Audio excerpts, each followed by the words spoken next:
All right, so hello everyone. Those that are with me today and those who will be seeing this later. The energy work that we do and everything in this will come across whether you're live with us or whether you're watching this later on. And welcome to the webinar on I Don't Feel Safe. Let's transform that feeling. And so I want to first of all say, get a piece of paper and a pen. So stop this recording if you're listening to the recording, or otherwise when you're here, go get a piece of paper and a pen and have that by. And let me just say a few things. This is, so I am working with this I don't feel safe from the first chakra because this is the first energy center of our body when we're born that gets energized, activated. And for a lot of starseeds and sensitives, this is an area that is that we don't normally feel safe, and it's because of certain circumstances which you're going to learn today. But this is where the energy is stored, and so when you want to transform energy, going to the root of that energy is very important. So let's start where it started. And the first chakra is the foundation of power that everything else, all the other energy systems are built on that in your physical body. Of course, our body is related to other chakras that are outside of our body too. But this is the first chakra that starts being created in the womb and developing, I think through your first up until 2 years old or more. But again, it's always being affected. But and one of the things that I saw working with the different energies and all the stuff that we're going through right now, which is bringing up a lot of fear in us. And one of the areas that I saw is that it's triggering the part of us that as sensitives and being different and, not fitting in, that it's triggering all those things that at a young age, we didn't feel good about ourselves. And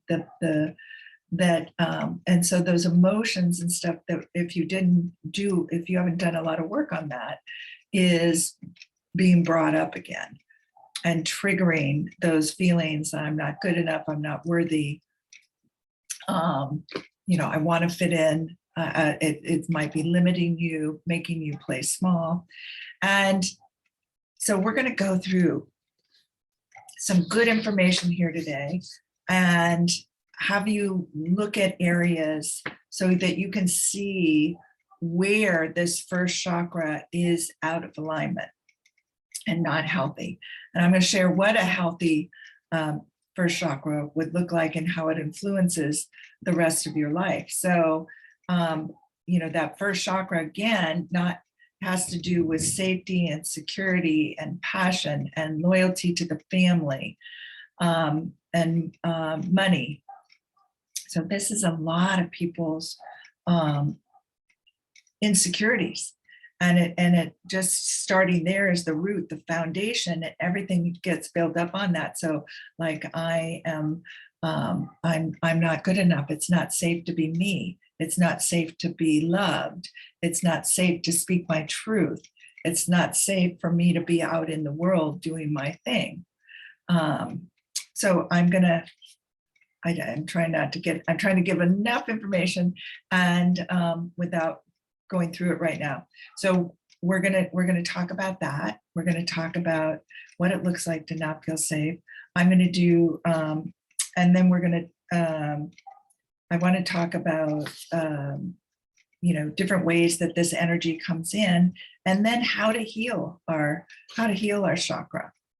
And so I'm just looking. So feeling with that, yeah, and the tools. So we're going to do some energy work, and I'll explain some, I'll tell you some other tools and things that you can follow with me later on.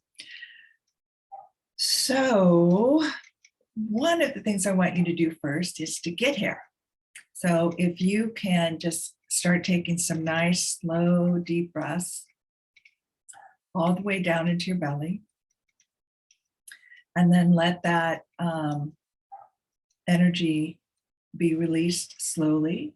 And you're taking this breath in through your nose and out through your nose or mouth. It doesn't matter that way, but in, always in through your nose. That way the oxygen goes to your brain.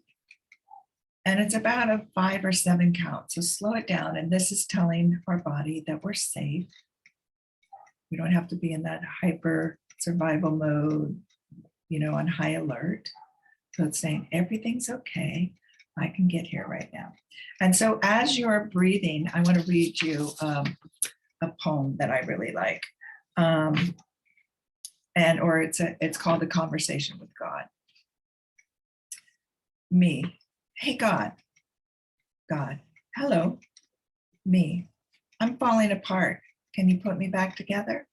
Keep breathing nice and slow and just listen. God. I'd rather not. Me. Why? God.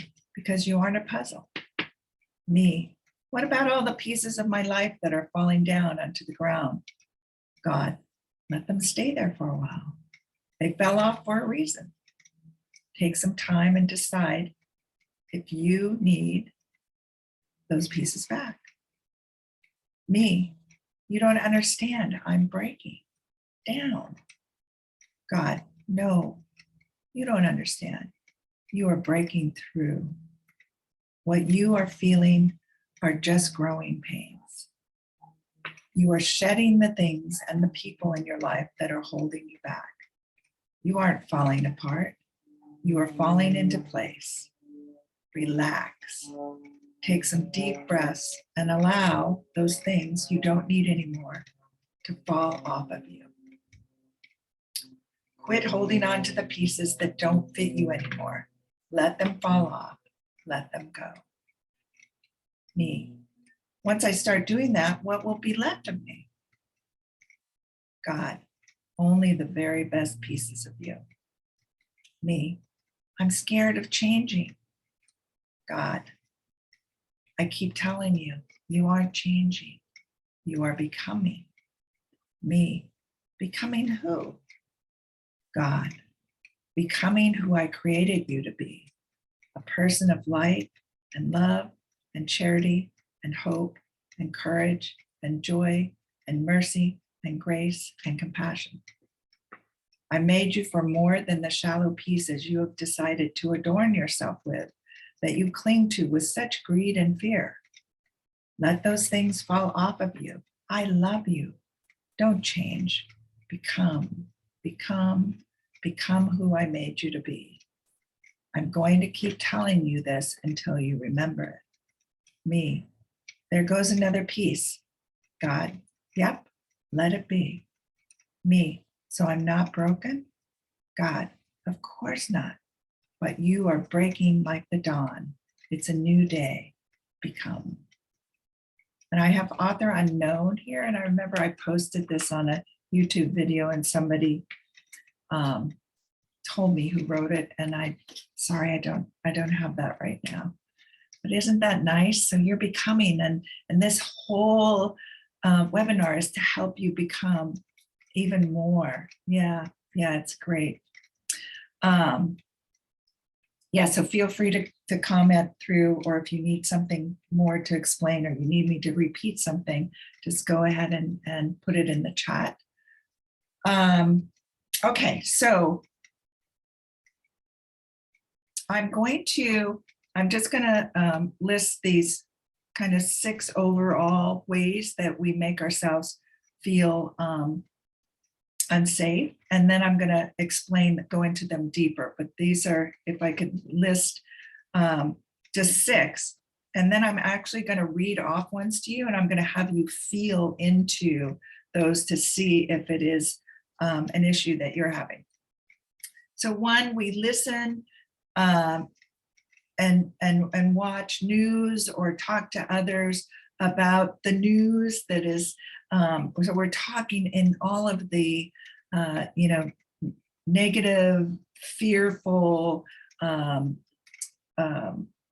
things that are going on. So we're feeding the fire of fear through our conversations and through our environment of what we watch and what we listen to.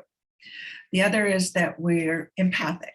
So we feel the world around us, and sometimes we take that on as us. Our highly sensitive and imagination is one of the areas that takes us into deep fear. Bringing the past, so past things that we've done that didn't work out into the present moment creates fear. Leaving our body creates fear and anxiety. And we don't know how to process feelings. If we don't know how to process our feelings, we don't want to, then we won't want to be in our body, and we'll just let the fears run amok. So it's kind of like you're on a wild stallion and it's just running all over the place and you don't feel you have any control over it. So get out your piece of paper and pen, and I'm going to talk, I'm going to say a few things, and I might give a little description about it, but I want you to feel in. So just get into your body. So drop out of your mind, even though you're going to be writing, but I want you to have a feeling experience with what I say. And so if it feels like it's a match, then write the word down. And if you want, you can grade it from 1 to 10. I'm making myself a note. 1 being, 1 being it's not very strong, and a 10 being like really strong. So the first one let's do an example. So perfectionism. So feel what perfectionism is, or like I'm a perfectionist. I'm not perfect or in control, and that stresses me out. I feel I have to always do the right thing. I can't mess up. I don't want to upset people. I want to be the good girl, the good boy. So if that were something that resonates with you, that you recognize is a part of you, then write perfectionism down. And then on a scale of 1 to 10, so of course you wouldn't be writing it down if it was a 1. But if it's like, say, like a 6, or if it's like huge, and that, then you'll know that's an area for you to work on. So write down the number. And then, so now I'm just going to go through the list, and I'm not going to explain or do the same thing. You're going to do that on your own. So people pleasing, poor or no boundaries, doing things to try to get people to like and love you. You're wanting their positive reaction towards you. It's not because you desire to do it. Obedience, fear to step outside the box. You live by rules, beliefs, and programming. You made a vow, this is who I am and this is who I'm going to be, even if it wasn't you. It's like, I have to follow the rules. You're the one that will say, they didn't stop at a stoplight. They didn't put their blinker on to change a lane. That's not how you do this. That's, you're always judging. It's really hard for you to do anything that you would really want to do, like pleasure, sensuality, sexuality, things like that might be like, we don't, or to have fun, because you have a rule that we have to work hard and you have to complete something before you can have any fun. Not feeling comfortable in your body. Not feeling, it feels dense, it doesn't feel good, it feels heavy. Not in your body. So again, these are things that we're doing that makes us feel unsafe. not in your body. So what does not in your body look like? Clumsy, spacey, unfocused, anxious, overwhelmed, don't know what you need. You forget to eat, sleep, drink, not feeling, not productive. You zone out. And I'll explain more of that. I'll explain more of that later. Abandoned. You were emotionally or physically abandoned as a child in some way. Misunderstood, not heard, not seen.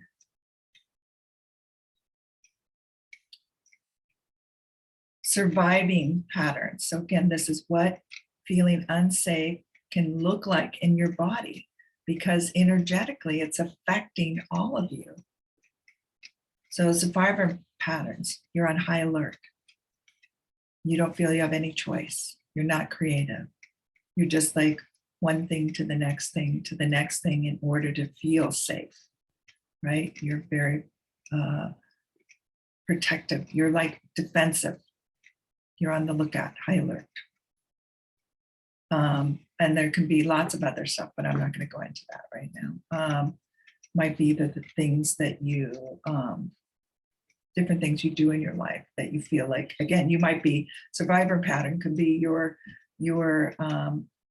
the obedience. You stay in the box. You cannot go out of the box or something bad will happen. Health issues, poor self-care, health issues. Trust issues, not trusting yourself, not trusting others because you don't feel you're good enough or worthy. Trust issues, money issues, resisting, not asking, limiting, you have limiting money beliefs, money issues. Controlling, manipulating, act defensive, or play invisible. You feel your life is at stake, which is based on an illusion. I don't know what's going to happen. So you feel out of control when you don't know what's going to happen. That makes you feel unsafe. So you try to control things or manipulate things in order to, you think, have it go your way.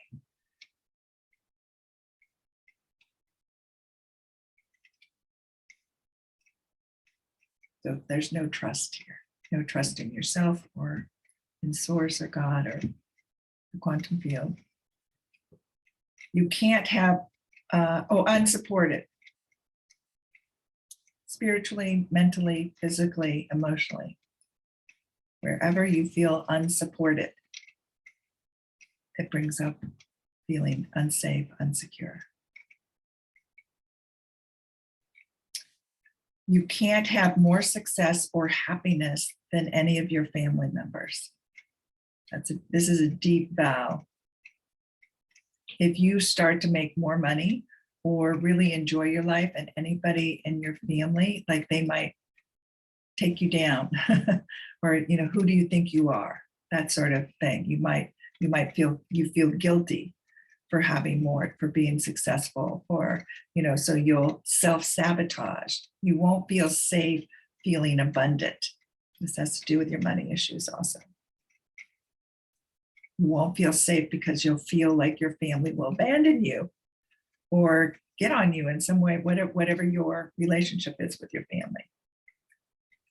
It's not safe to be you and your family. You have to blend in rather than stand out. And this is also, you vow to not be like someone in your family. If you vow to be like, I'm not going to be like my mom or not going to be like my dad, whether it had to do with money or personality or different beliefs, when you vow to not be like somebody else, then it is not safe for you to be you. Take that one in. generally believing the world isn't safe or people aren't safe. You don't feel safe going out into the world.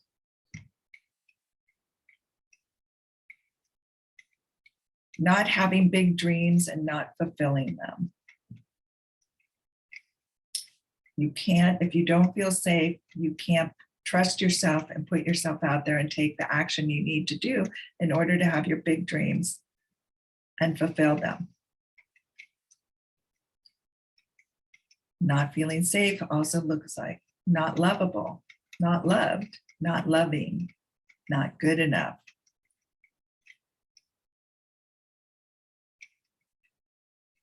Now notice, I know it's like you in this, you know, it's not just that somebody can't love you, but you have trouble loving yourself, loving other people. You can't love you, you can't love somebody else. Depression. PTSD. All of us are in PTSD from the last 2 years of everything that's been going on and the craziness and the different things that I'm not going to get political about, but just a lot of stuff happening, craziness that creates PTSD. Disempowered, feeling disempowered, a victim. You're a rebel because you're a victim, like you're going to fight, I'll show them. Anger, fearful, you know, that this is part of the disempowered.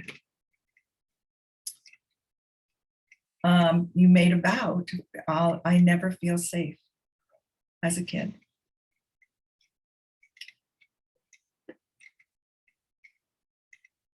You bond with groups and institutions out of fear of not belonging. This is self-censorship. So you join things because you want to belong, not because it really calls to you. And that is denying yourself, and that's making decisions out of fear creates you feeling unsafe. You don't want to rock the boat. Okay, so this is some of those things. So it's a lot. And so you can get to see just feeling unsafe in this first chakra affects a lot of the areas of your life. And so most of these are decided between the times of 0 to 16 when you're growing up. This is when we have are formulating our ideas of who we are, but also because I told you, like, because we're empaths, we take on energy. So in our womb, we can take on energy of our parents. And so I also want to say that what we're going to look at here too, is this can be energy coming from your ancestors. So it's energetic stuff that's passed down to your parents and then passed down to you. It can come from past lives that you have, an unusual feeling or fear about something, parallel lives that we're living now, or this life, tribal beliefs, religion, culture, education, our nation's beliefs, financial, society, 0 to 16. So traumas and challenges that we had in that time sort of set up how that energy center and our energy centers and our reptilian brain, that fight, flight, or flee, that's our nervous system. Our nervous system starts to look for these things that we learned from our parents or learned or picked up on energetically. So it's not just you in this lifetime too. And so here are, so here are some of the things that could have happened that would create these things. Trauma at birth, or illness, surgeries, again at the 0 to 16, age, accidents, car accidents, falling, bullying, any big loss, war, neglect. Those are just a few things in the trauma. Abuse mentally, emotionally, or physically. Your parents divorced. Abandonment. You were emotionally, physically, spiritually, mentally abandoned. Poor bonding with your mother.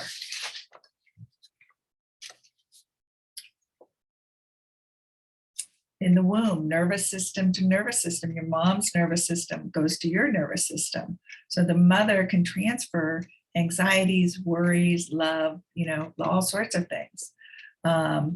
I discovered, for example, like I kept having this, like, what's going to happen? What's going to happen? I always had this like nagging thing, like, what's going to happen? This anticipation, and then realized, oh, that was my mother, because she had me when she was 18 and got pregnant before she was married, and she was marrying my father, who was not from the right side of the tracks, as far as my grandparents knew. So they were like, they're in this anticipation. They actually had to move away in order to feel safe, right? So, and what's going to happen? Oh my gosh, how are we going to do this? What's the, can you imagine having a child at 18 or younger, or even a little bit later? You're not even an adult yet, or your brain isn't fully developed.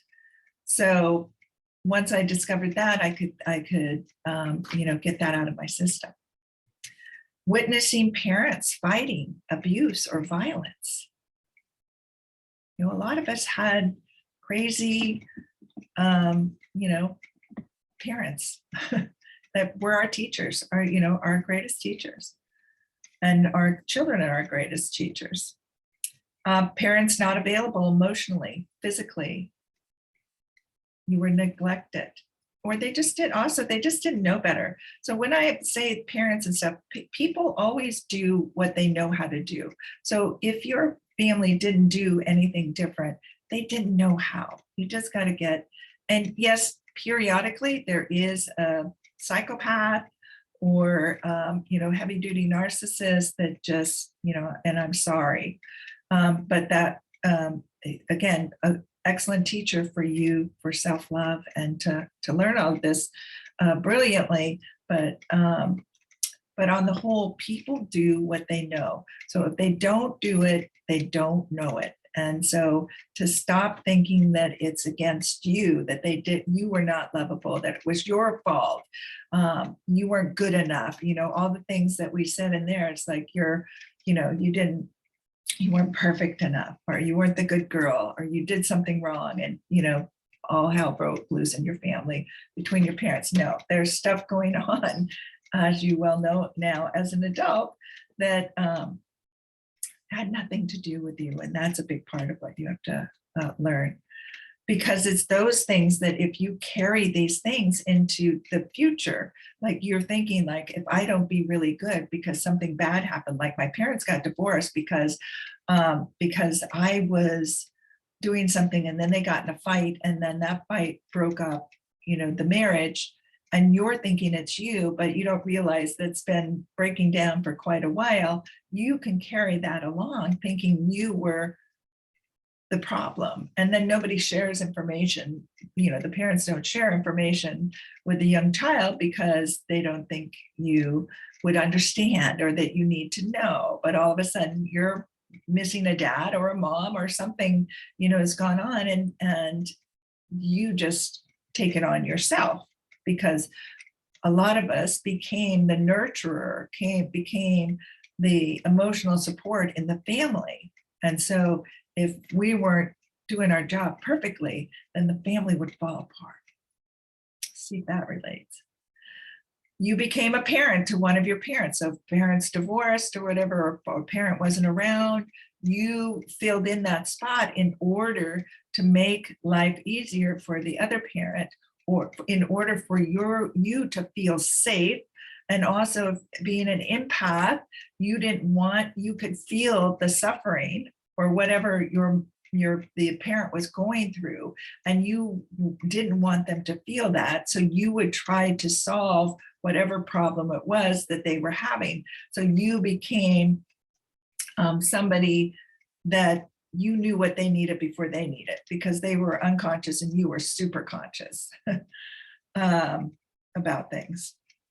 A narcissistic parent. So if you had a narcissistic parent,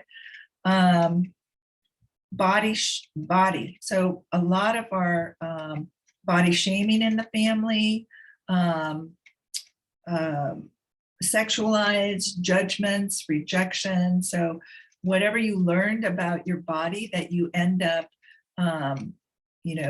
focusing on as you grow older and older, those are things. A big loss in the family or friend or financial, like divorce, then finances usually you end up living differently than you did when they were married. You lost a grandmother, a grandparent, or a friend who was, there for you and gave you the emotional stuff that you weren't getting from your family. All sorts of different things that go on, or the family had a lot of money and then it lost a lot of money, or there was war, all sorts of things. So those things are very traumatizing to us, and we make up stories about them. Unconscious parents, not supported, you're not honored, you're not seen and heard, you're not valued, you're not taken care of.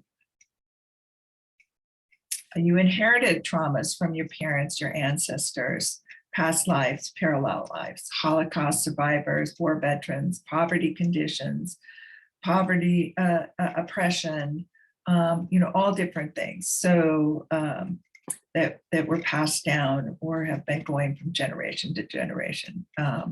Addictions, that sort of thing. Beliefs that keep you small. Beliefs that keep you small. Don't act like you're special, so things that your family said or other people, who do you think you are? Don't look so confident, don't be smart. A lot of women in my generation were told, don't be too smart, because a guy doesn't like that, you can't find a man then to take care of you. Hello. Anyway, so those are the ways that traumas can come in through the family or through ancestors and past lives.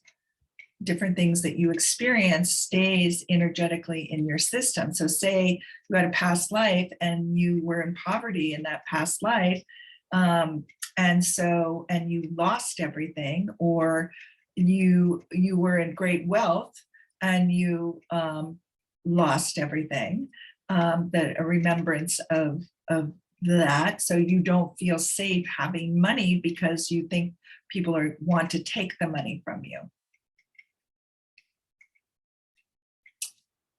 All right. Hang on, Denise. Okay, you have a question.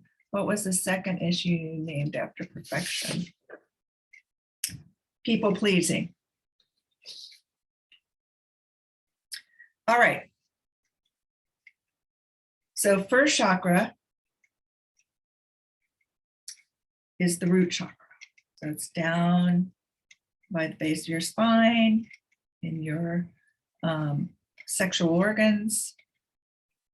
Here's a quote: "To lose our connection with the body is to become spiritually homeless. Without an anchor, we float aimlessly, battered by the winds and waves of life."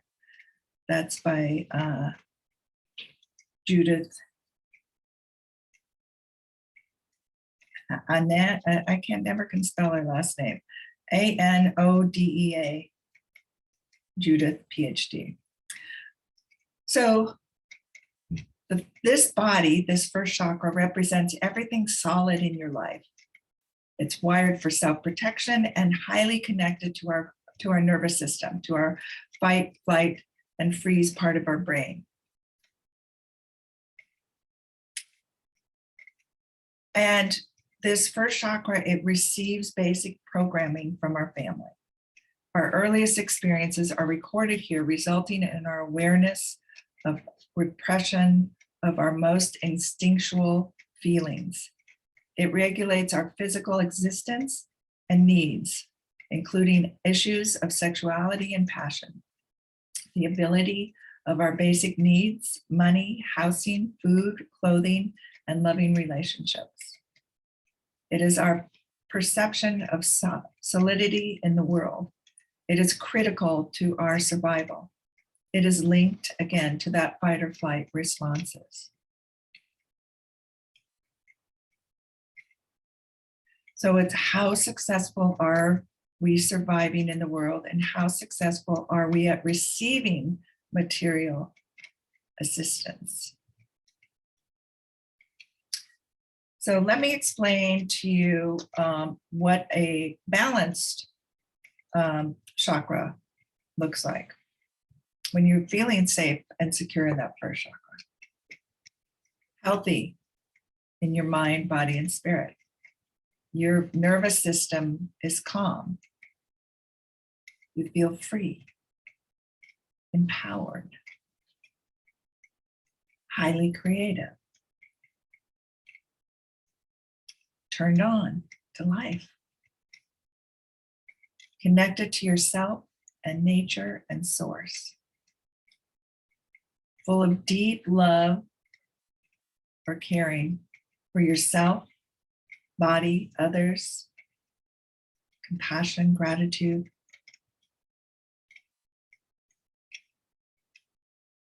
You're comfortable and accepting of your body. You can trust yourself and build faith.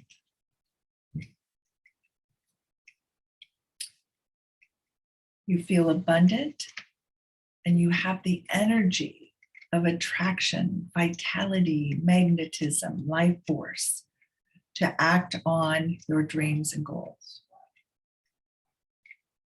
You feel like things are possible. There's potential. You're centered, you're harmonious, you're grounded, you're thriving instead of surviving.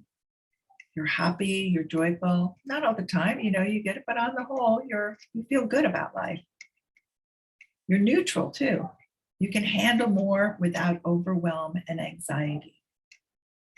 You have healthy boundaries. And you can consciously catch limiting beliefs and habits and feelings that are limiting your first chakra energy and the chakras above it. So what I'm sharing here is safety is an inside job. It's not, I'll be safe when I have this, when they love me, when somebody's taking care of me, when I have a house, when I have, no. It's understanding who you truly are, managing how your mind is operating, and the energy and your energy, and you know what really matters to you. So you're clear on who you are. When you are clear on who you are, then it is less, you can't get swayed by the things that are happening out here, because we are living in a really crazy time right now, and things are changing, transforming. And and that's affecting all of us. And I want to say, yes, there are literal things that we do not feel safe about. And there's that those things are true. And when there is, bombing happening out, or you are being abused, you are not going to feel safe. So there are literal things to not feel safe. Different, people lying to you, different, that's not what I'm saying. So there are those things that, somebody's holding a gun to you, there's a robbery going on, etc. Those are real things. But if a lot of us are making up stuff that is not real, or we're bringing the old stuff in and creating a story.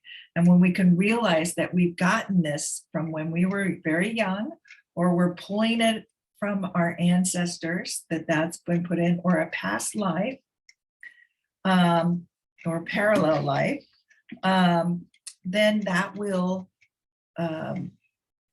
help you to stop them, to change them. And I'm going to be talking about healing our chakras in a minute here, but I want to first talk about this more. And I'll give an example, parallel life. So parallel life is another life that we're living in with this life. And so not all of you will believe that, and not all of you will have an understanding. It's something you'll learn down the road or won't. It doesn't matter, but I'm just going to give an example. So it might be, here's Marilyn here. And I used to have these dreams, continuous dreams. So it's like if you remember things that are the same all the time, or it's like so real. And I remember I had a parallel life. I was living as a man, and I remember becoming aware that I was shaking somebody's hand and introducing myself. And as I introduced myself, a man's voice came out, and I was like, oh, I'm a man, so I had some lucid dreaming. So I was awake that I could hear the name and know what was going on. But I had feelings going on in my physical body that had to do as that man in that life. And then had other parallel lives where there was a lot of fear going on, and I would wake up in panics and fear, and I would have to start telling myself. One of the ways is you start reprogramming and saying, I am safe, I am no harm right now. You get literal. Your subconscious mind likes, things that are literal, that it can, come on, I have a roof over my head. I'm here and laying in my bed. So I can say all the things. Nobody's, whatever was going on before is not going on now. I am safe. I am safe. Past, again, I told you, like my mother's not feeling her feelings. And I would say for a lot of us too, we are highly, whether you're male or female, you are highly connected energetically to your mother. So I would feel my mother's aches and pains, or I could feel my mother going through something, especially if you don't have boundaries, healthy boundaries. So you have to create those healthy boundaries so you're not feeling that or taking those on all the time. The other thing is, so then ancestral stuff could be that you have to be a certain way in life, like your grandparents set certain things up, or, that you were given ancestors, like it's, for a lot of the females, there's certain, you're second class to the males, or you're never safe because a man can overpower you.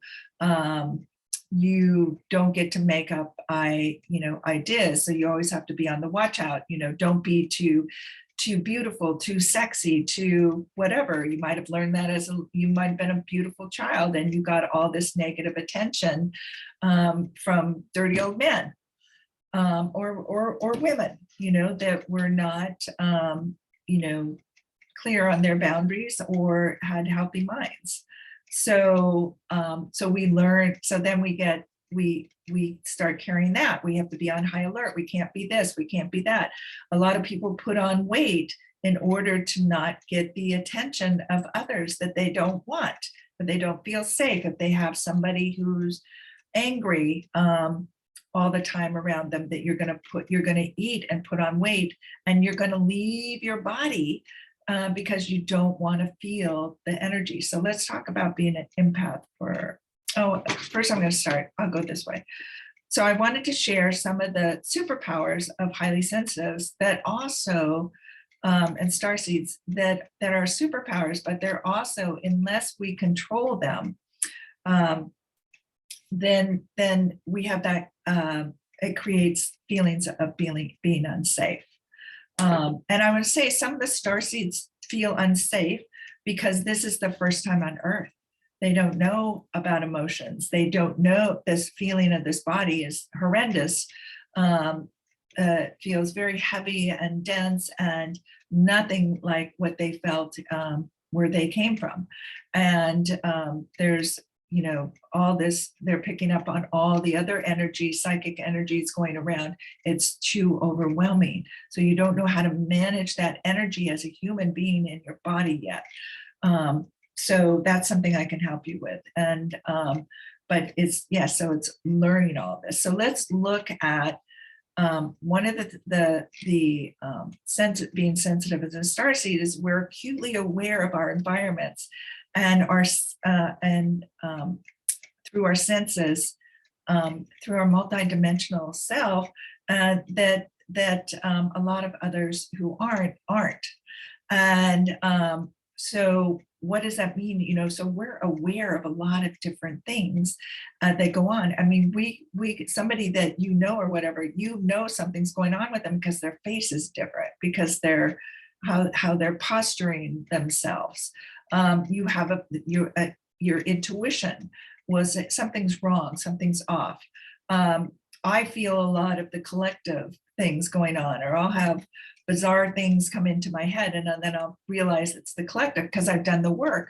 But I might have bizarre sexual, you know, like, what the hell is this? Where'd this come from? And I'm picking up on stuff that's being worked on in the collective, like the sex trafficking and all of that. So I'll be, you know, so I will process that information. I'll let it go. I'll clear it. I don't hold on to it. But I'll wake up the other day, I woke up very depressed and, you know, feeling the fear of what was going on in the collective and having to do with that. So we can pick up on if our parents are depressed or feeling anxious about financial things, you know, and so that those things, particularly that 0 to 16 age, sticks with us, or you can feel, you might intuitively can know what's going on with all the people around you or your friends, and it becomes overwhelming. All that information coming in to us overstimulates our nervous system. We have a sensitive nervous system. There's a difference in our brain. We're not weak. It's our brain operates differently so that we can have these superpowers, but we have to learn how to manage them. And so realizing that we're picking up on a lot of different information, we're filtering through it, where our brains are like libraries and categorizing. We deeply process stuff. So we need time to process. But if a lot of stuff is coming in and we can't process and it becomes overwhelming, we get anxious and we'll leave our body, because that's what we learned at a young age. Like, you know, mommy and daddy are fighting, or there's somebody who doesn't feel good around us. We go somewhere to learn how to protect ourselves. And sometimes that one of our biggest things is we leave out of our body because we don't want to feel everything. So we go out of our body and we start thinking about things rather than feeling things. So by the time we're 16 and older, we're thinking more. And that's also, we're in a society where thinking is more regarded than feeling. So that helps us to fit in, right? And then we're seeing we're not getting as overwhelmed because we're more up here and we're out of our body, but it isn't who we are, and it's not why we came here. So you came here to be in your body, to feel, to process, to learn. This is learning. This is Earth School. You are here to learn and experience what is emotions, what is relationship through emotions. You know, who am I in this physical body through my mind, body, and spirit, and my multidimensional self. You came here to learn what it's like to be in this human body living on this earth. And so there is a process, and so it is learning to manage that, how that information comes in, learning to set boundaries with people, with things, to take time out, to become aware, to listen to your body, to honor your body, to love it. So it's like, okay, starting to get too much. I need to go home. I need to shut myself in a room, or I need to go out and be in nature. I need to take a walk. I can't take any more. I need to stop. And then have my processing. Then I can go back out. Then I can do my thing. So this takes us to the next thing, is we have a rich, complex inner life. So one of the things, and I know most of you will relate to, is that we can take any subject, whether it's positive or negative, and like very quickly create a story in our mind about it, to our demise or to our success. And it, it might be that, something, you got in a car accident, and all of a sudden it's just like, oh my God, and now this is going to happen, that's going to happen, I'm not going to have any money, it's going to cost, they're going to do this, my mom or dad are going to be angry, or my partner or husband, wife, you just create that, we're not going to have a car, and blah, blah, blah, and it goes to survival mode, right? It just gives you anxiety, you don't feel safe, you're just, all those things are stirred up from your programming from childhood. And quick, in less than 60 seconds, you can do that. But you can also take it to success too, once you train yourself. But most of us are trained to go negative. So that's one of the areas. But it's also what allows us to be innovative, creative, great problem solvers. We problem solve for others. We create that stress. And of course, you've taken it to the negative, right? It gets your fight or flight system, your nervous system all up. And then you go into anxiety and the fear, you leave your body. Now you're really out of it. You can't make good decisions, and you don't have your psychic abilities are shut down, and you can't be creative about your thinking. So it's just like, whoop, you just got to pull it back in, come back in. Okay, regroup. All right. So the next one was, we have strong intuition, psychic abilities. We're multidimensional. So we have the ability to do things. We have the ability to look at, excuse me, look at something that's happening in the world, to travel there, to view it or feel into it, or read the energy of it. We have the ability, we have intuition, we have connection to our higher selves, which can guide us to making great and smart decisions. We can feel into anything. We can let ourselves be guided when we're attuned and we're feeling in our body. You can't do this when you're out of your body. Can't do this while you're in fear, because everything basically shuts down. So it becomes a little point, and all you can see is that thing that's the problem. So anyway, we have all these powers, and to start using them. The empathic thing I already talked about, feeling other people's emotions, knowing their needs. And so growing up as starseeds and sensitives, we are usually in families that don't have emotional support. We're in dysfunctional families, because that's part of our learning. We came here to learn about who we are, and put people in our lives that will help us remember, although the kids coming in now are remembering right away. They don't need to remember, but those of us who are older than 20 have had to remember who we are, who we really are. And that's part of our learning at Earth School, which a lot of people don't know, but the Starseeds, we're in search of that. Most of us are, we have a nagging feeling in us that's like, we're supposed to be doing something, we're supposed to, and so you just keep following it, or different things happen to keep pushing you in that area. But yeah, so learning how to have healthy boundaries and and not take on other people's energy as your own, being neutral, like feeling them and saying, oh, they're depressed, and you not taking on the depression as your own, or feeling you have to fix them.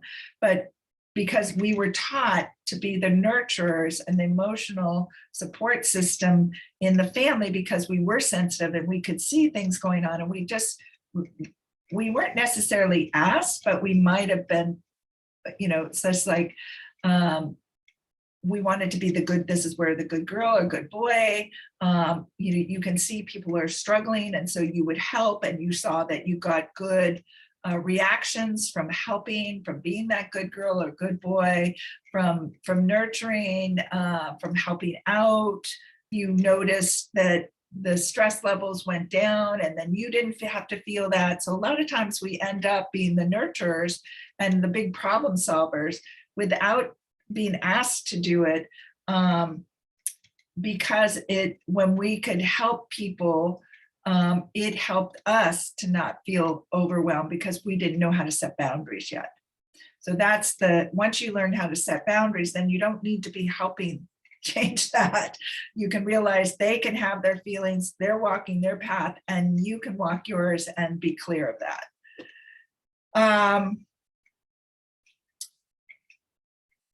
Yeah, I think that's enough. Okay, so let's, so healing our first chakra. What we need to remember is the body tells us what it remembers, and through what we feel. So allowing yourself to feel is super important. And so in order to feel, you need to be in your body. And I think it's also realizing that feeling, whatever you're feeling, is not you. It is an energy moving through you. Emotions are energy in motion. And the thing is that people think because you're feeling something, so you got to remember, if you're empathic and you're feeling somebody's depression and you're feeling depressed, then the depression is not you. It's just, it's something that you attach to, right? And so you can just let go. You can give that depression back and let it go through you, and just understanding whatever your emotions are going through you, they're giving you information, or they're showing you might have a certain area in your chest or your stomach, or your hips or your neck or something. You might have different symptoms, and it's just with your intuition and your senses, you can tune in and you can talk to that information, find out what's going on, and then just love it and let it move through you. So here's another thing. If it's not life-threatening, meaning somebody's holding a gun, you're at war, your life is at safety, then it's ego-threatening. Let's say that again. If it's not life-threatening, then it's ego-threatening. Our ego wants to make us feel safe. And so the ego will jump in, and this is where you're pulling the past, your past life experience, your past experience,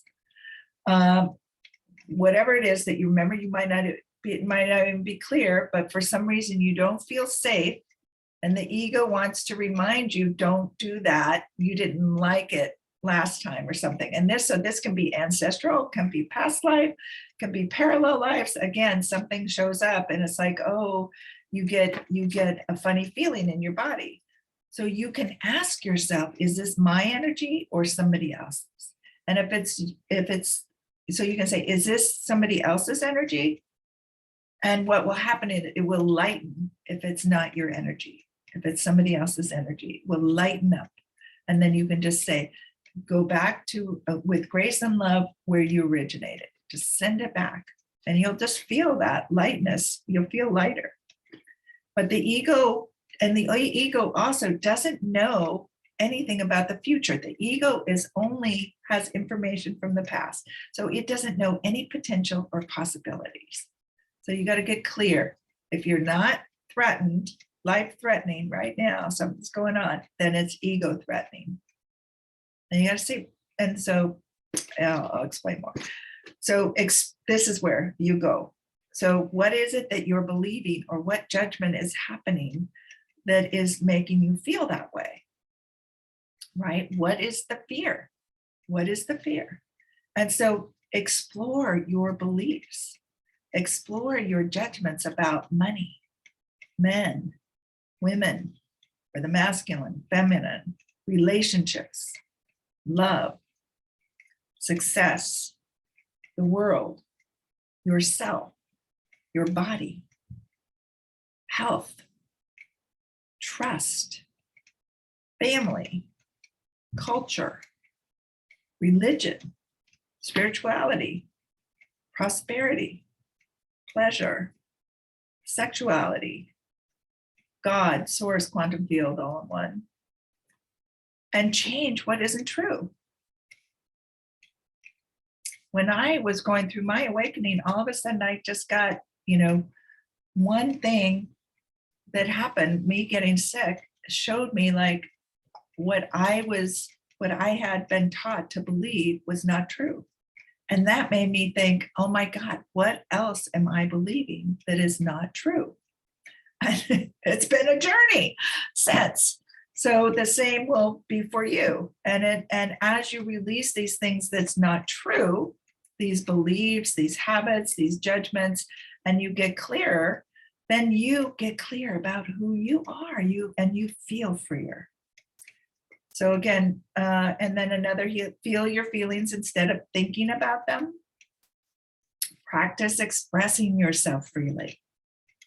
Practice putting your expression out there freely.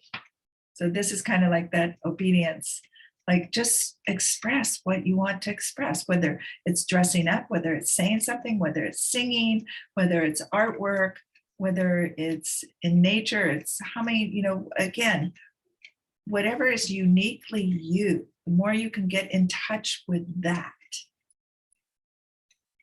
Something that you want, your sensuality, your pleasures. A lot of us are taught not to have pleasure. Where did that come from? What are we carrying through from our ancestors?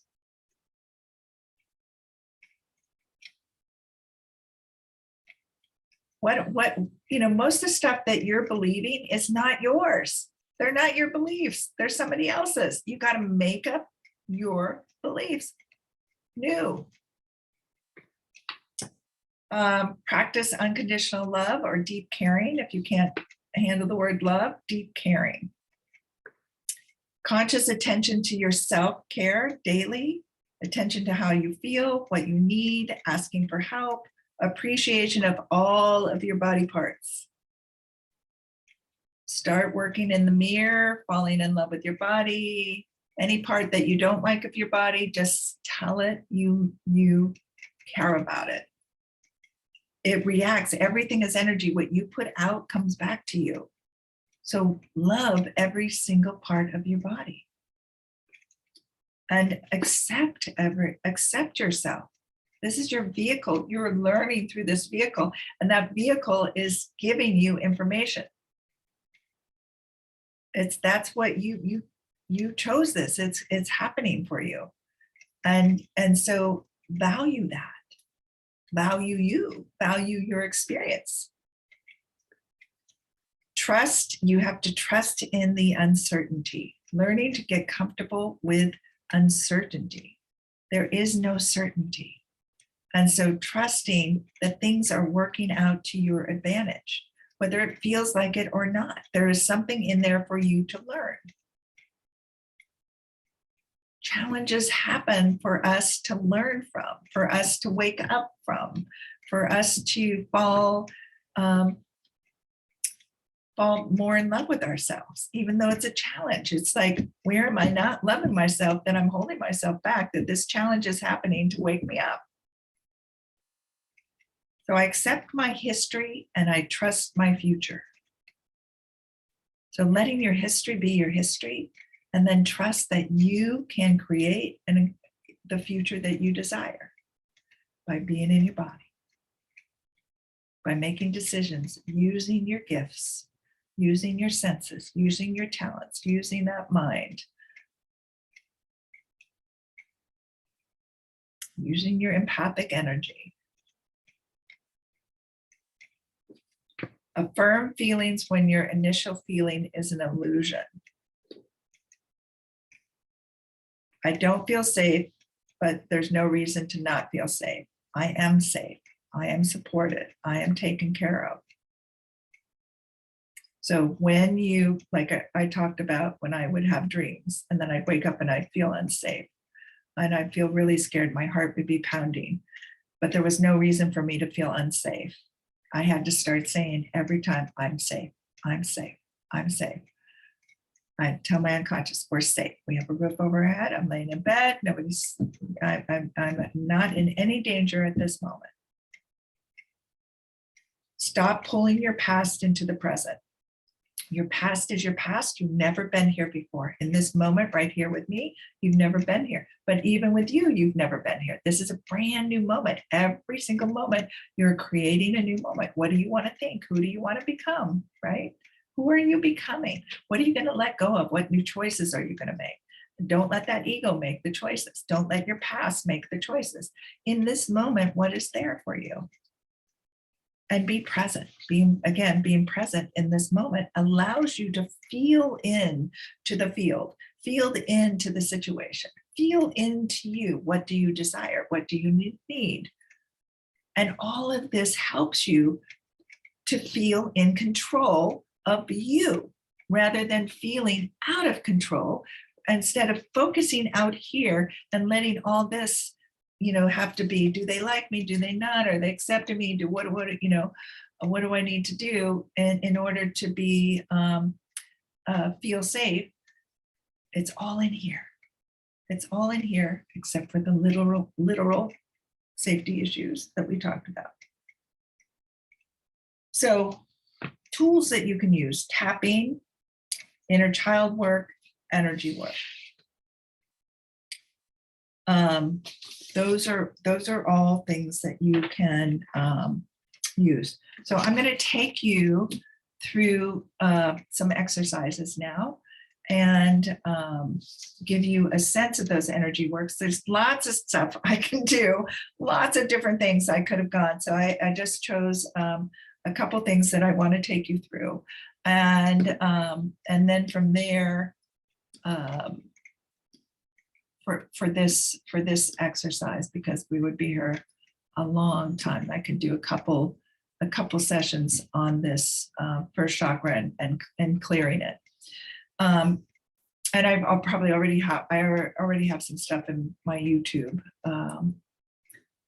for it, and then we'll have some questions and answers. So if you guys have questions as we go along, but right now, I want you to put your pen and paper down, and we're going to do some energy work.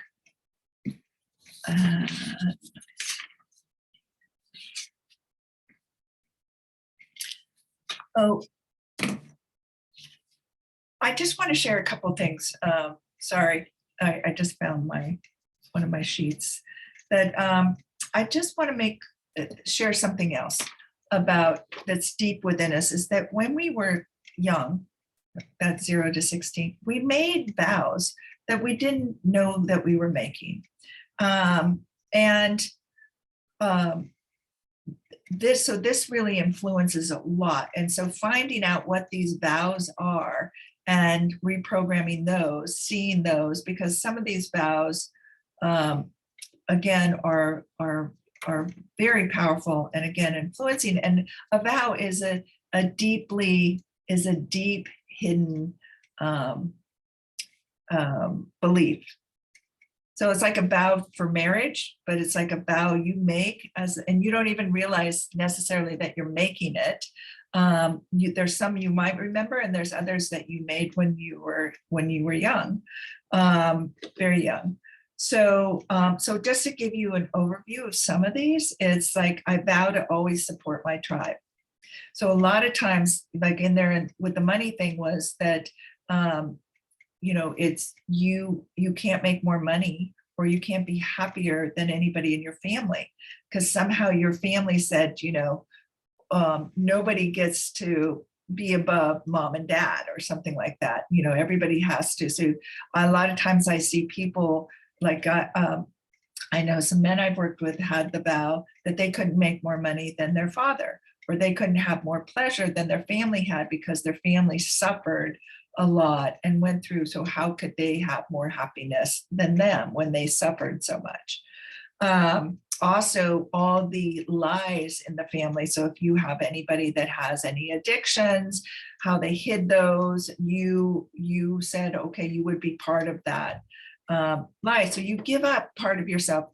You know, a lot of us are very truthful. We like the truth, and we're truth orientated. And so it really is damaging to our soul to lie about things and to hide things. You made a vow to never feel safe. Because you are, so say, you know, if you were abused by somebody, then you say, I will never be abused again. Or I will never feel safe again. So you're on high alert so that you can never be abused again. But really what you're doing is your energy is attracting, and you can see where all the abusers are because you're focused in on that instead of focusing in on who is healthy and you know, has good boundaries and would be a good match for you, or a good friend, or you're resisting, and you're what's the word I'm wanting? You're on defense. You're on defense rather than on offense. So you're in survival mode. Another would be, I vow to be nothing like my family. So again, I talked about that earlier, like you're not being you because you are living to not be like them, whatever that is. So say they were, maybe you had a father who made lots of money, and you know, he worked for the family, and that was his belief that he needed to provide for his family, but he was never home and never gave you the emotional support that you needed because he was always out working, and he didn't know how to give it other than giving you money. And you made a vow to, I am not going to be like my father and let money run my life, or let money be so focused on my life. And so you see money as like lack of love, lack of that emotional support. It reminds you of that. So money doesn't feel good. So you're not going to accumulate money because of that, those vows that you made. I vow to never allow reward, or I vow to never really rest. I vow to never feel deserving, the perfectionist part. I vowed to hide out because the world, home, family is not safe. I vow to blend in so I feel safe. I vow to be loyal and lie, deny me to be safe. I vow to be loyal, lie, deny me to be loved. Let's see here. So I think I vow to get rid of money because whenever I think about it, it reminds me I wasn't loved. I vow to never want money because it disempowers people. Again, whatever the beliefs are that your family has around money, you know, you took on, and that it's in there. It's in there. So those are just some of the vows that are in that first chakra. Okay, so sorry about that. So let's get into some energy work. So first, what I'm going to have you do is I'm going to do a genetic blueprint with you, and then we'll just take it from there. And I'm going to let my guides guide me. I have kind of a general idea what I'm doing, but I like to just let my guides guide me. So if you would,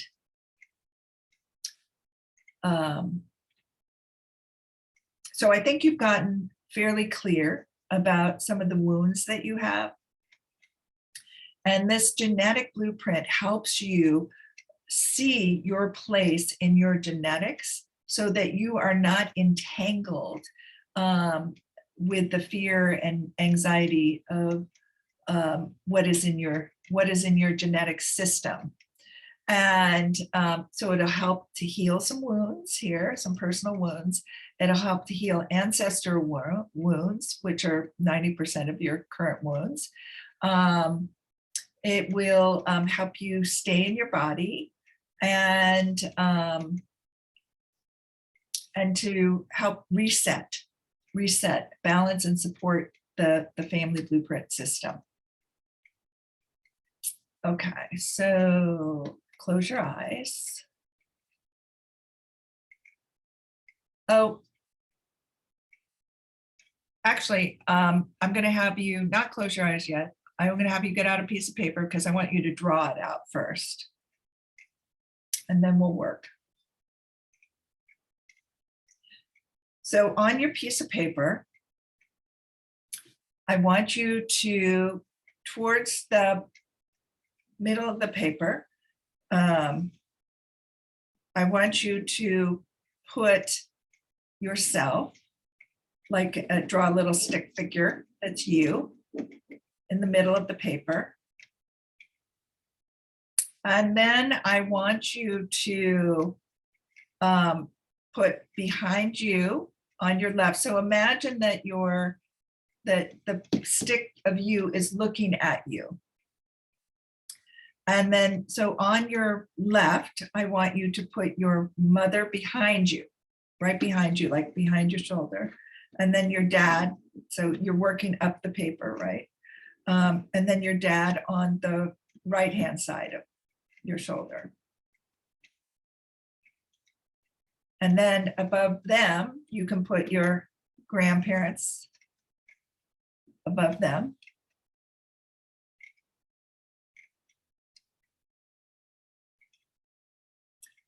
Okay, so now come back to you for a minute. And then, so with you right now, I want you to put any brothers and sisters starting on the right of you, if they're, not the right, the left. The left is the oldest. So going oldest to youngest. So left to right.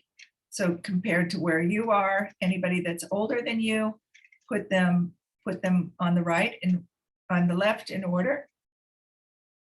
And anybody younger than you, put them to your right. In the same line, on the same line of where you're at. And if you know if there's been any, if your parents had any children or miscarriages or abortions, just put a symbol for those in there. And if you don't know where it is, that's fine. Just put a symbol. Just, we want to include and honor all.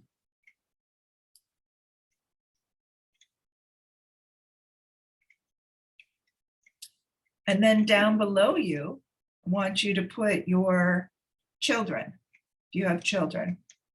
And left to right, oldest to youngest.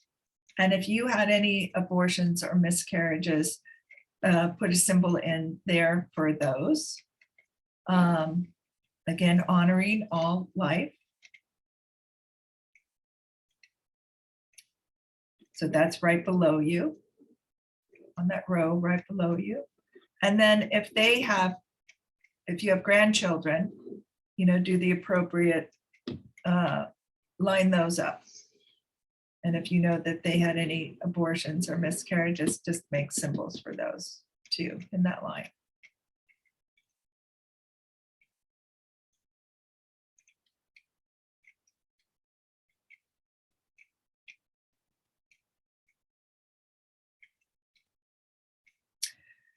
And then go back up to the grandparents. And then just do their grandparent. You don't have to know who they are. Just, make the marks for grandparents for each of those, just so you get, and then just write ancestors across there. Ancestors. And on your moms and dads, you can put uncles and aunts with each of them. Again, starting on the left of your mother would be the older, anybody older, and on the right would be anybody younger.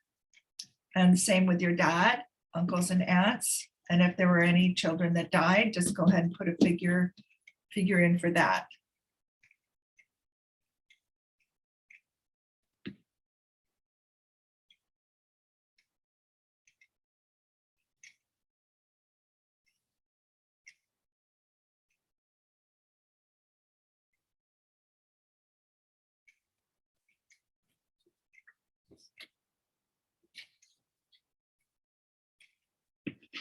All right, so now I want you to just concentrate and see where you are.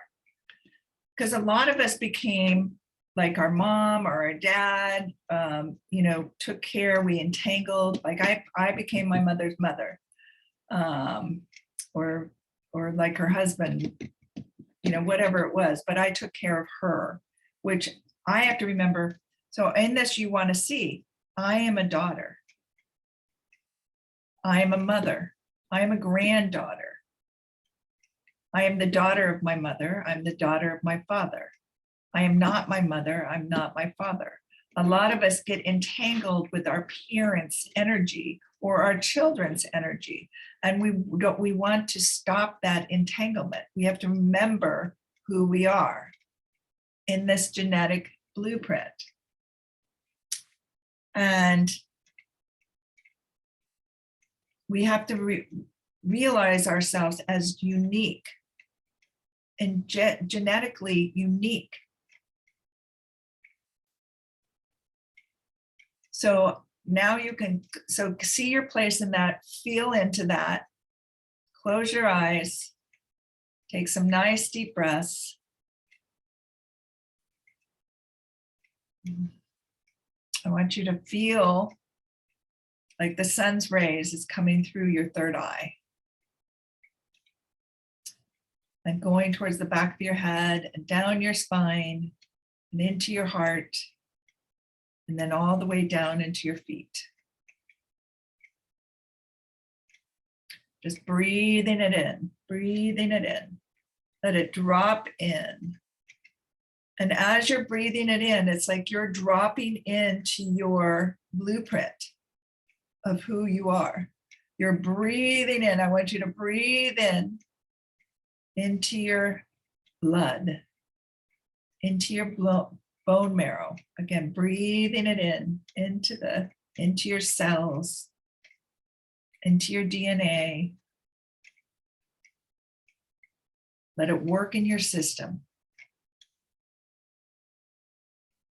Breathing it into your bones, into your organs, into your liver, your kidneys, your heart.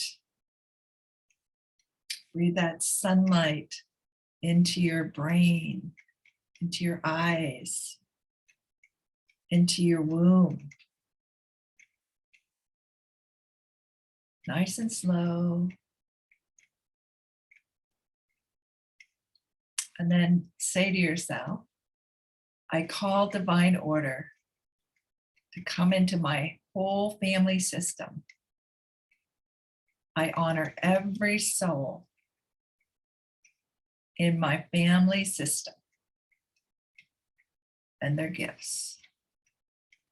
I honor my genetic place in the system.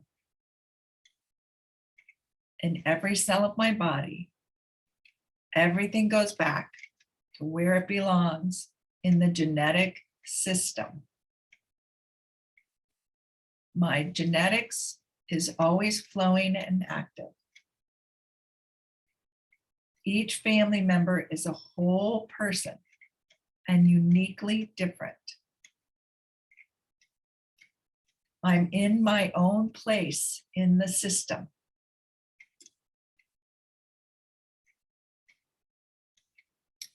All of my subtle energy bodies are aligned at the heart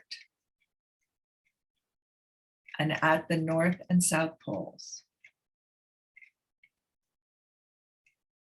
I'm not in anyone else's place in the system. So just imagine yourself in that system, right? Make it live, like you're in the middle and you've got sisters and brothers. It's like you can see yourself.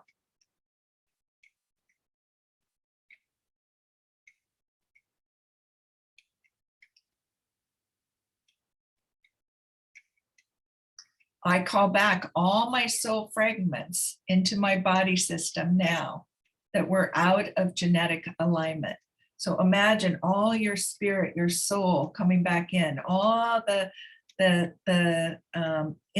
little inner childs that have been pushed out, that were away because you grew up to, you became the adult and you had to take care of everybody. Just see those coming back. Just call them back, feel them coming, say, come home. Come home. I'm here. It's ready. We're in alignment. I call back all my soul fragments into my body system now that we're out of genetic alignment. I'm in my body. I'm connected to my body in every cell. What's mine comes back to me, running healthy in every cell. I'm love in every cell. And trust that the energy knows where to go.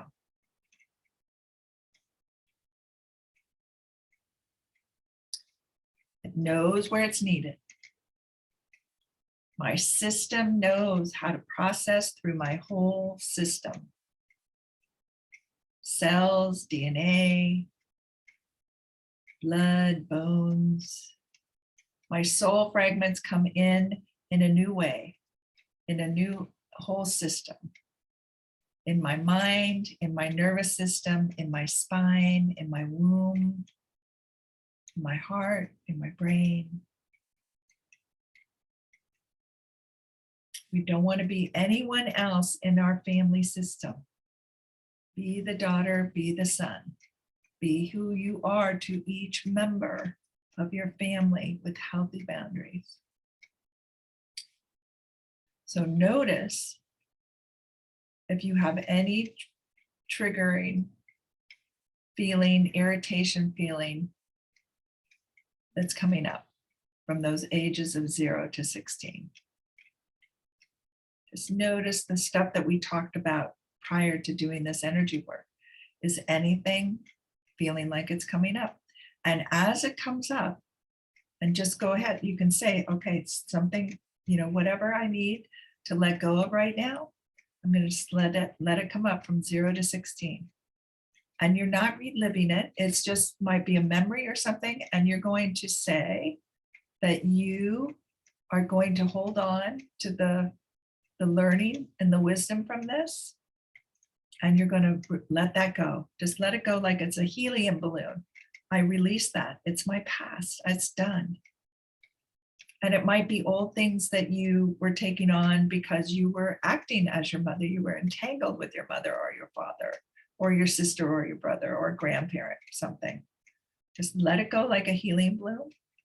And then just ask for that part of your soul, that part of your spirit to come back. Whatever part of you left your body and didn't feel safe, to come back in now.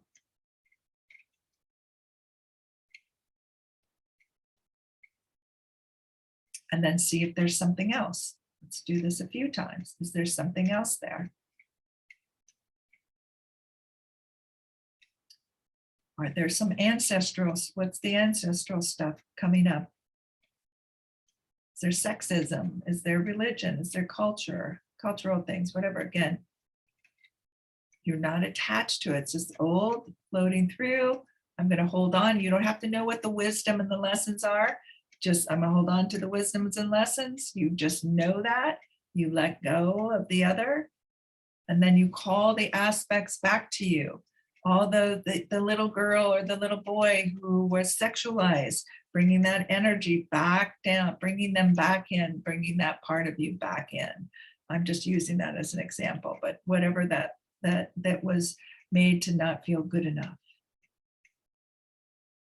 That was too much or too little. Just letting that come back in and then feel that energy changing in your body. Feel your cells changing as you do this and call back, come on home, come back home.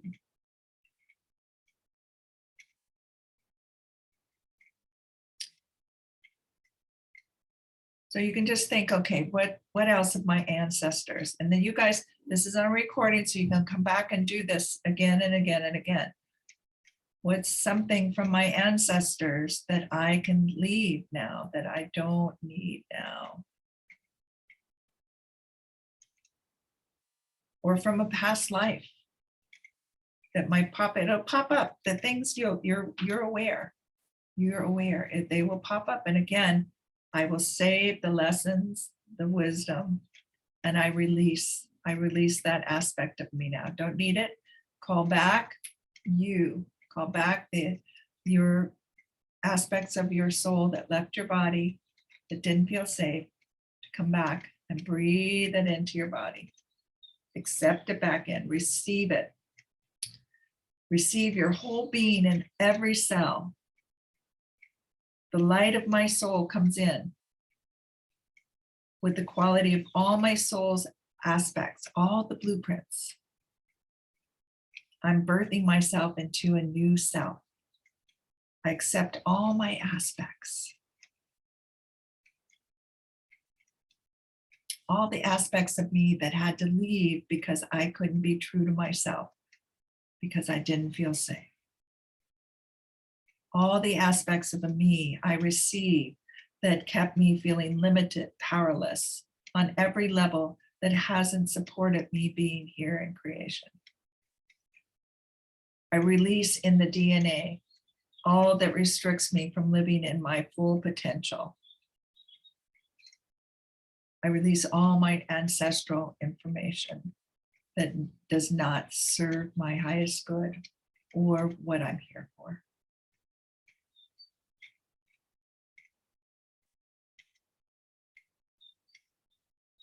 There you go.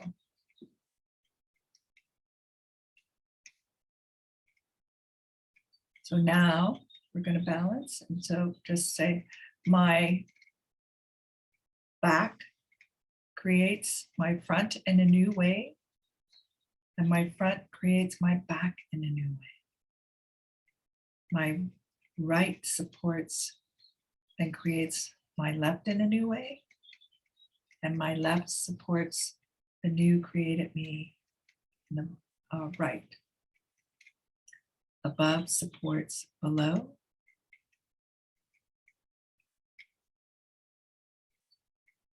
My whole body supports my brain, my heart, my spine, my womb, all my organs.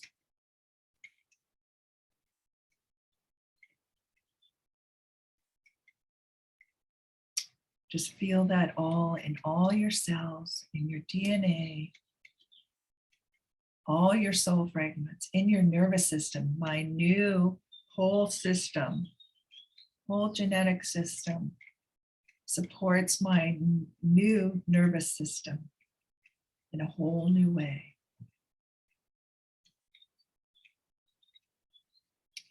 Then I want you to think of sending that, that feeling, like just feel yourself, sending that energy to your ancestors, sending it up to the ancestors.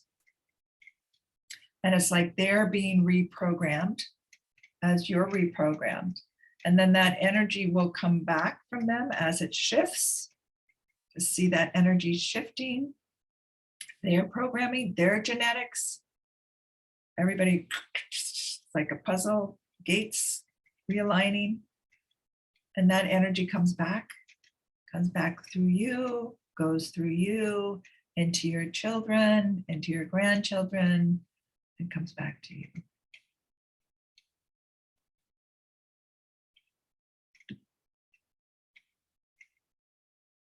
Just notice how you feel right now. All right. Now I want you to go to your heart area. I want you to imagine that there's a string, a gold line, thread that goes down from your heart and connects into the heart of Gaia. connects into, grounds into all the trees and the fungus and the crystals and the diamonds and the all of the elements and the water and the mountains. And it's just this beautiful energy that bubbles up, just comes back up in through the bottoms of your feet, up through your body, in, back into your heart space. And then imagine that there's another cord that reaches up into the source, and it pulls down.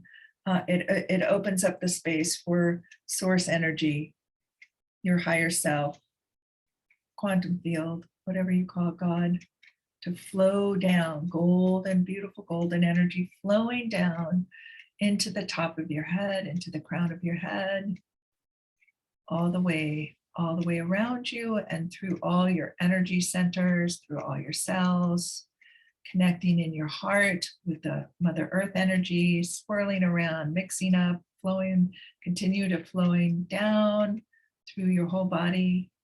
So allowing this energy, this column of light now, which expands wider than your body, beautiful golden, white, diamond, crystal energy flowing up and flowing down, allowing this energy to release, help to release anything that's in your physical body that's ready to be released, any cells, anything that no longer serves your highest good. Mind, body, spirit. Allow yourself to feel this energy flowing through all your cells, all your body as a whole being, in your wholeness, in your genetic place.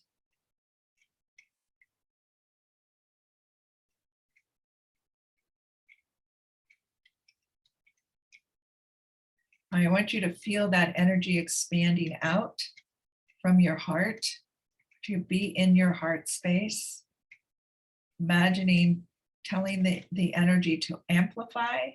So turn it up. You can turn up like a dimmer switch in front of you if that helps, but otherwise just amplify and imagine it amplifying and spreading out and filling the room that you're in.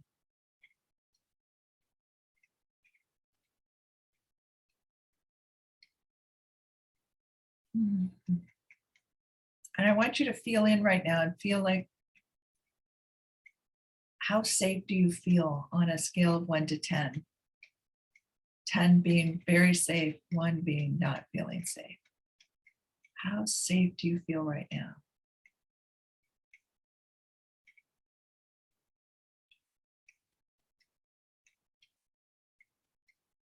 And I want you to turn that light up even more. Let it radiate. I want you to feel your inner power. I want you to feel all that soul energy that came back. Feel down into your first chakra. Feel that life force, like there's a fire burning there. Like there's a flame. It might feel like a flicker, or it could feel like a roaring fire. It goes all the way up through all your energy centers. But just feel to what it feels like to you, in your groin, in your womb. And just turn that up. Again, you can have a dimmer switch and just feel like turning it up, letting that first chakra be full of itself. In this present moment, there's no history. There's no history. It just is what it is right here, right now. And so are you. Whole. There's nothing about you that is broken. There's just programming that's broken. It was not good programming to begin with. But you right here in this moment, your unique self, your whole self, knowing who you are, where you stand in your genetics.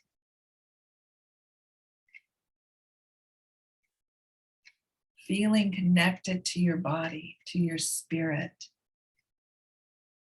Feel your connection to source or God or the quantum field.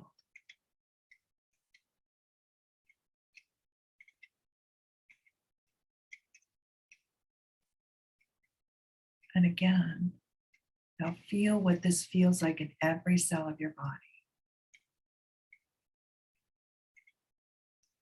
And do you feel safe? Can you trust yourself from here?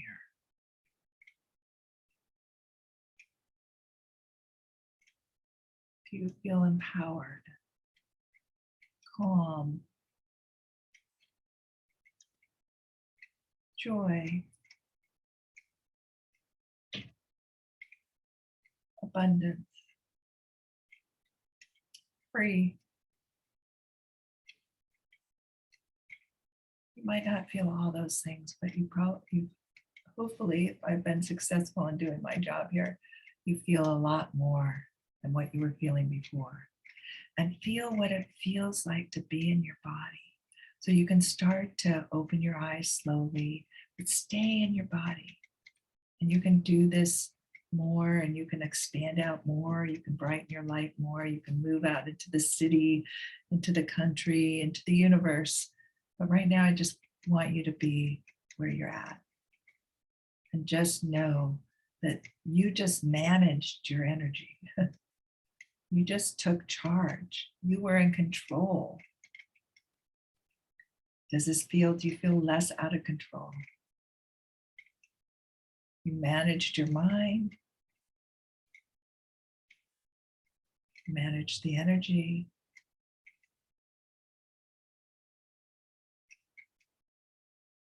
And this is how powerful you are. It's just the beginning.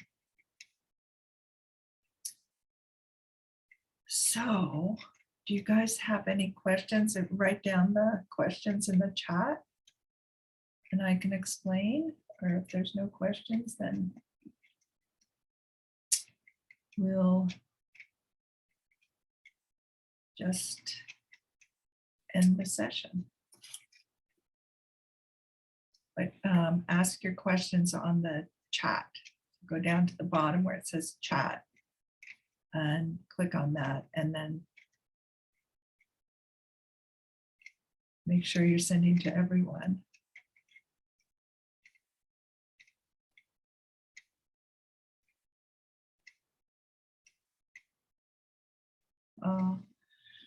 So I just feel so embodied and peaceful, full of light. Fabulous.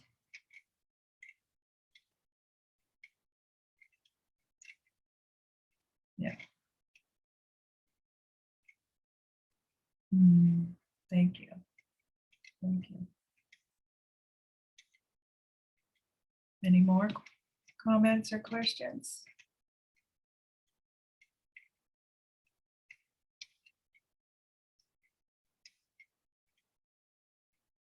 Okay, I'm gonna stop the recording.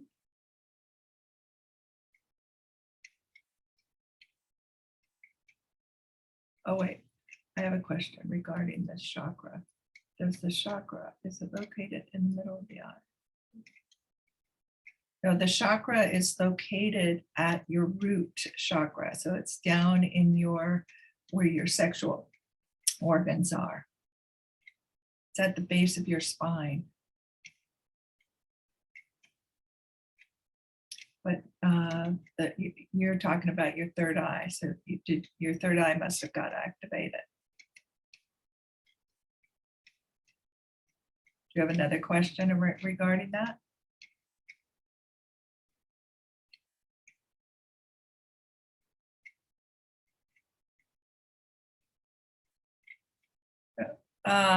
Yeah, base of the spine, but also where your womb is, where your ovaries are. In the center of you. Just think if you were horny, where would you feel horny? that is the root. And let's think that, that's like opens us up to us, like you can't really be sensual and sexual if you don't feel safe without having to leave your body or numbing yourself in some ways. So that's what, opening up the kundalini, right? When you open up, And that energy goes flowing up your body. Because when we're contracted there and tight and have it closed off because we don't feel safe, then we're not letting the energy flow.